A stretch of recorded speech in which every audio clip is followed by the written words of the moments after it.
2022 के मार्च माह में नागपुर महानगर पालिका का कार्यकाल समाप्त हो गया। उसके पश्चात प्रशासन और नागरिक इसके बीच में जो संपर्क का माध्यम था नगर सेवक वो नहीं है, और नगर सेवक संपर्क का माध्यम ना होने के कारण जो मूलतः शिकायतें आज भी आ रही है वो नगर सेवकों के निवास स्थान तक आ रही है।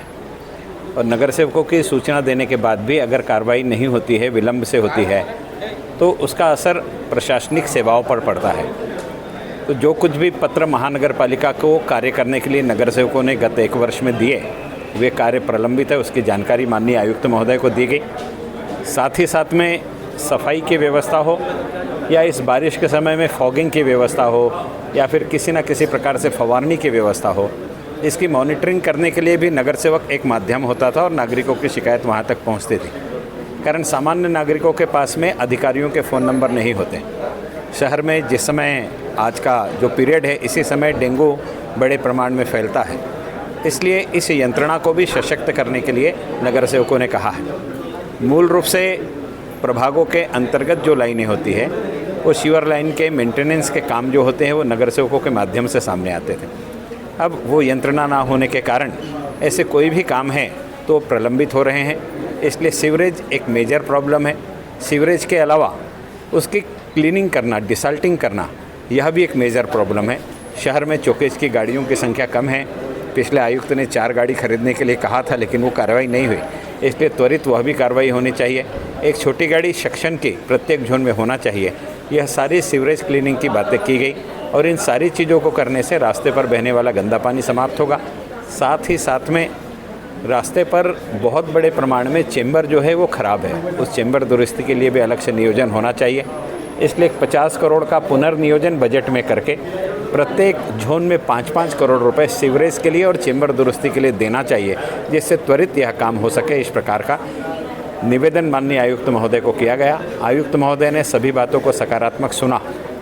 साथ ही साथ में फायर का और गार्डन का कोऑर्डिनेशन होकर के अभी तक रास्ते पर बारिश के समय गिरने वाले पेड़ों को उठाने की यंत्रणा थी, लेकिन इस समय ऐसा दिखाई दिया कि ये कोऑर्डिनेशन ना होने के कारण 3-3, 4-4 दिन तक रास्तों से पेड़ नहीं हट रहे हैं।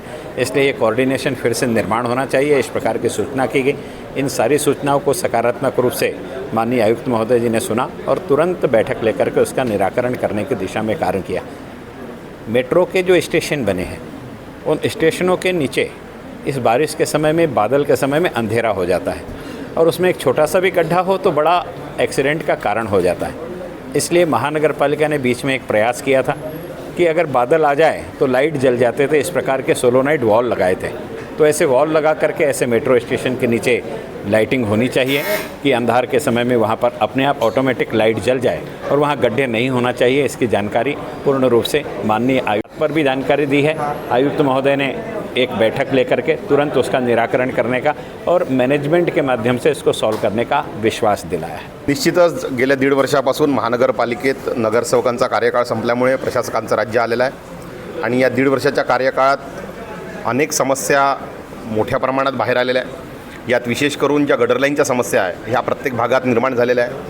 शहरात गार्डन विभाग जो आहे तो अत्यंत उदासीन आहे आणि या गार्डन विभागामुळे अनेक ठिकाणी गार्डनचं मेंटेनन्स असो, ग्रीन जिमचं मेंटेनन्स असो किंवा झाडं कापण्याची जी नागरिकांची तक्रार असते त्याच्या होणाऱ्या निराकरणाचा प्रश्न असो, या सर्व प्रश्नांमुळे महानगरपालिकेच्या प्रशासनावर सर्वसामान्य नागरिकांचा रोष आहे। निश्चितच आजही नगरसेवकांकडे नागरिकांच्या तक्रारी येत असतात। त्यामुळे नागरिकांच्या समस्यांकरिता सर्वात पहिला आवाज म्हणून नगरसेवक आहे आणि नागरिकांचा आवाज म्हणून नगरसेवक आज महानगरपालिका प्रशासन म्हणजे आयुक्तांकडे इथे उपस्थित झाले।